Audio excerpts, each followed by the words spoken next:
Right. We'll do one last question each way, and then we'll find ourselves out of time. To the point of objectivity, Russell, a question for you. Doesn't your belief or faith bias your arguments? According to religion, if you don't believe, you go to hell. You must be highly motivated by that. Could that be skewing your objectivity? Oh, actually, that's a great question, but I think it contains two questions.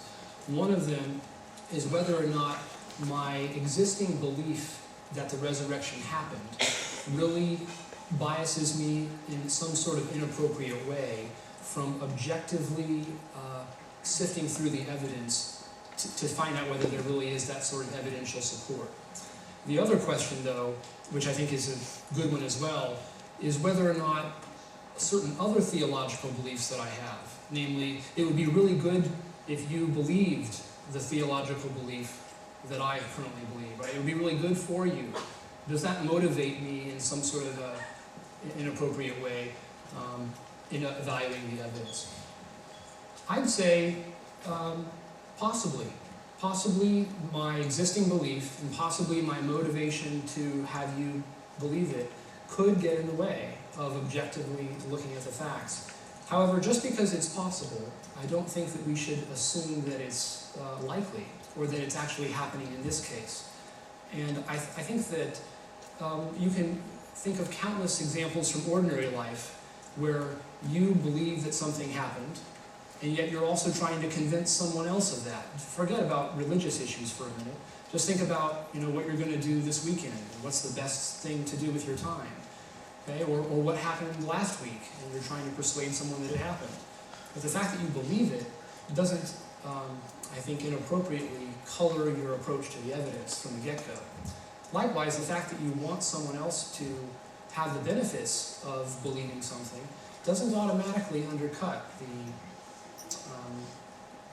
ability that you have to carefully evaluate it.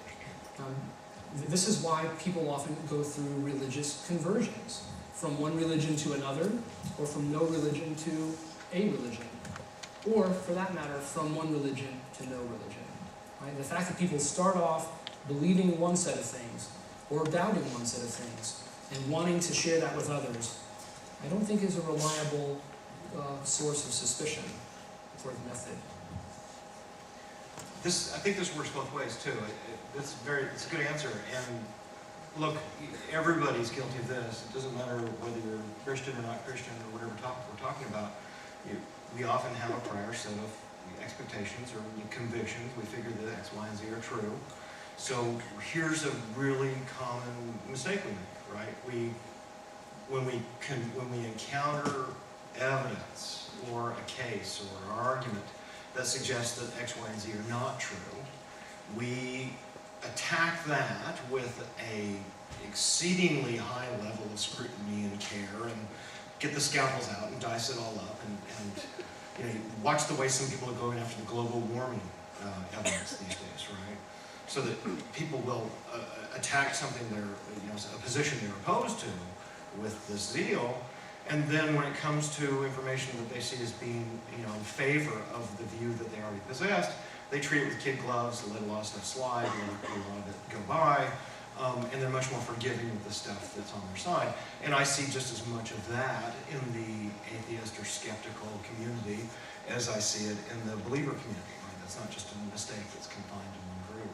And that's a mistake that everybody's you've got to really carefully look into your heart to analyze, is this me wanting something to be true? Is that responsible for my finding the facts to be this way? Right. And I think Russell's making part of that point. I agree on that. And then one last question for you, Matt. I think this is just the idea, again, of the repeatability, perhaps. It says that the Dead Sea Scrolls prove that the Old Testament writings are still the same after thousands of years of copying. Why assume that the New Testament writings can't have been accurately copied? The Dead Sea Scrolls contain some documents that give us some mapping onto some older copies of some Old Testament documents. You'll notice I didn't push the copying of the 5 layers of questions I've got. I guess I don't think that the copyist problem is the biggest issue there. If I were to rank them, the seriousness of the doubts, I think that the copy issue here, I don't suspect that some copyist in the 4th century made up the resurrection story from nothing. I don't think that's how it happened. I think that those were minor tweaks, little adjustments, little changes.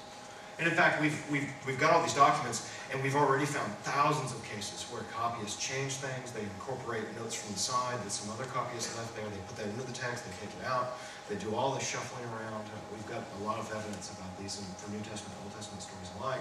So it just raises the question about, what other additions, subtractions are there that we don't know about. I'll give you one really quick example. Many of you know the Bible better than me, probably.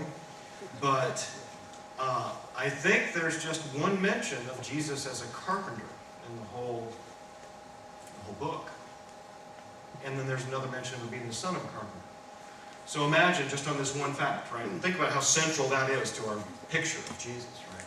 So imagine just on that one term, that one mention, how much has come to bear on that one tiny little bit. So if someone had seen fit to say Jesus was an illusionist or a tax collector, that would be the modern, picture we have of this person. And think about how differently that would, color our view of this person, especially if he was a magician or an illusionist, right? If that had been the case. So I guess I'm retracting my previous point. A little change can make a big difference.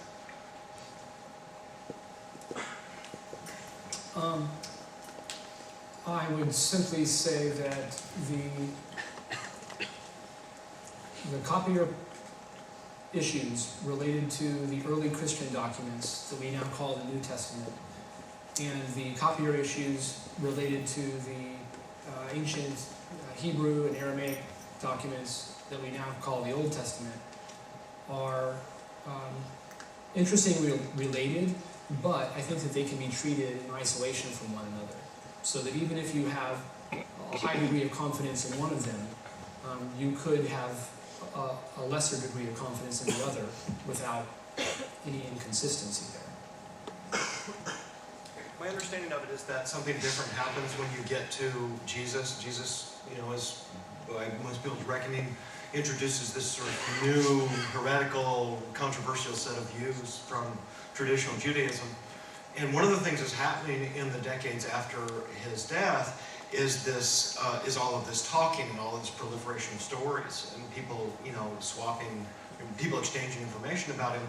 And it's that body of information has diverged from the classic Jewish tradition where scribes recorded stories and then there's some oral tradition there. We've got something new happening with Jesus with all of these non-Jews getting brought into the discipline or into the sect, and then the authors who write what become the Gospels are drawing apparently from that broader body of information where the standards seem to be much looser, as far as I can tell. But again, I don't know a lot of the history detail. Gentlemen, we have come to the end of our evening, so we really do appreciate you. Would you guys please...